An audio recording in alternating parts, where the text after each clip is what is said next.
If you have been following the Dreamcast development of Grand Theft Auto 3, you know that the past couple days have been incredibly exciting because we now have an alpha release of Grand Theft Auto 3 that is playable on a Dreamcast. And if you go over to DCA3.net, there's a lot of great information, and more importantly, we get credits to some of the amazing people behind this project. And what I think makes this unique is well, one, there's no game code involved in what they're doing. You have to have your own copy. Go out and buy your own, or maybe you already have a copy of the PC version of Grand Theft Auto 3. That is key. And now once you have your legal copy installed and they link to Steam, so developers are getting their money, everything on the legal side is all good to go. After you download that, they have very good instructions on how to make your image. Now, you can either do it for an emulator like the GDEMU, or you could do it like I did, build a CDI to burn for a CD, because I am playing this on a stock Dreamcast on a burnt CD, the way nature intended. But this video isn't teaching you how to develop this. These instructions are great. Let's talk about the gameplay. It's absolutely awesome. I've been playing this a lot. I did a live stream, and it is really, really good. But keep in mind, it is an alpha release. There are bugs. I've had it freeze up on me. I've had control issues, mostly, hey, the text tells you to push this button, but in reality, you need to push this button. Saving issues, corrupted files, even instances where some missions cannot be accomplished. And the biggest one that comes to mind is where you have to crush one of the cars. The crane picks the car up, but it won't actually crush it. But keep in mind, this is an alpha release. And it is so close to being like studio finished quality, ready for prime time. Because as of now, it is perfectly playable, right?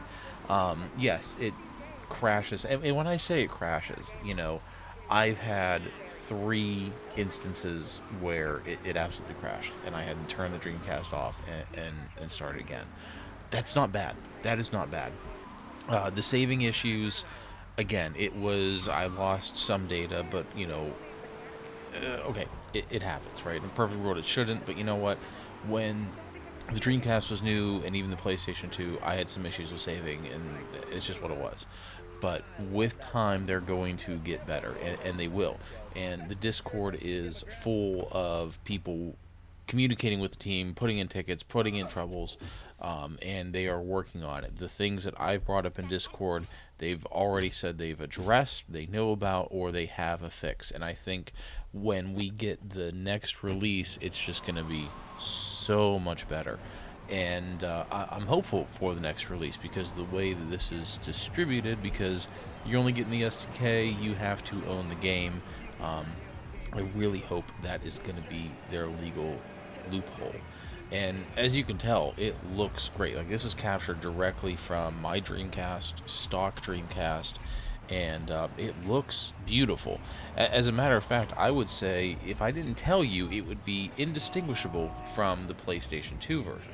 Now, I have really tried my best to have this a fair comparison. So, Dreamcast on the left, PlayStation 2 on the right, both composite video, the same capture settings, and wow, I mean, look at that. That looks really good. Now, the PlayStation 2 is a little darker. I think that was always a complaint when I was playing it when it was new. I remember adjusting my TV a lot just to make it a little more brighter, like some of the saturation, but very, very close. And I mean, if I would have spent many, many more hours trying to ensure that weather and lighting conditions were perfect between both scenes, I think you'd be hard-pressed to really tell a difference between the two. I think the colors pop a little better on the Dreamcast, but I think that was always a observation of that system. I really like the way the Dreamcast displays colors.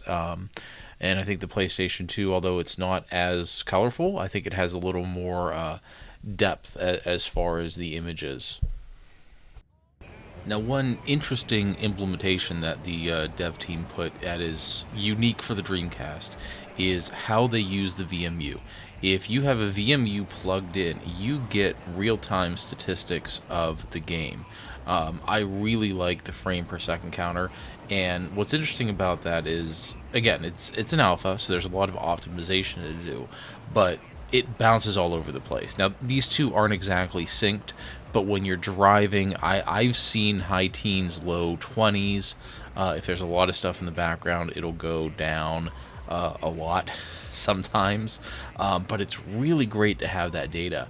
And I think that factor, like just using the VMU for all of that real-time statistic, will be really important in not only the development of Grand Theft Auto 3 on the Dreamcast, but other Dreamcast ports. That is really great to have at your access for developers.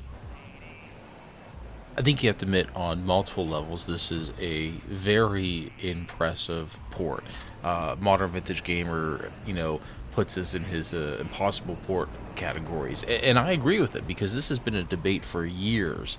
Would Grand Theft Auto 3 even work on the Dreamcast? Because, originally it was supposed to come out on the Dreamcast, but life cycle and budget, it never did.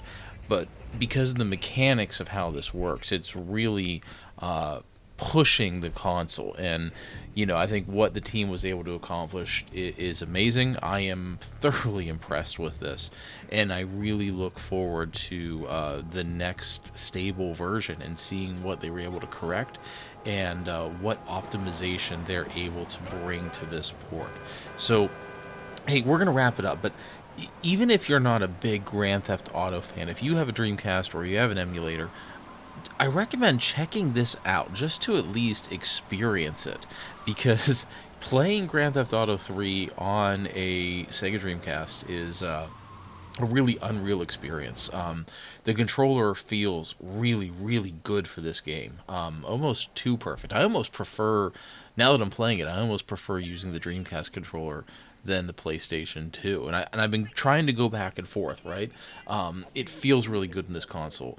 Right now, even with the issues, the frame rate drops, the saving issues, the crashes, it's an enjoyable and fun experience. So, try it out, right? The instructions are really easy to create your own CD for this. Highly, highly recommended.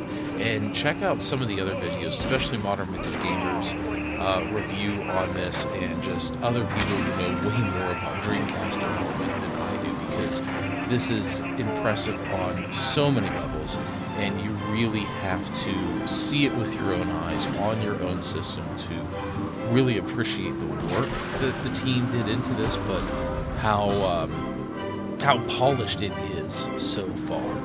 So we're going to wrap it up. If you like what we're doing here at Retro Tech or Die, like, subscribe, tell your friends, and we'll catch you next time.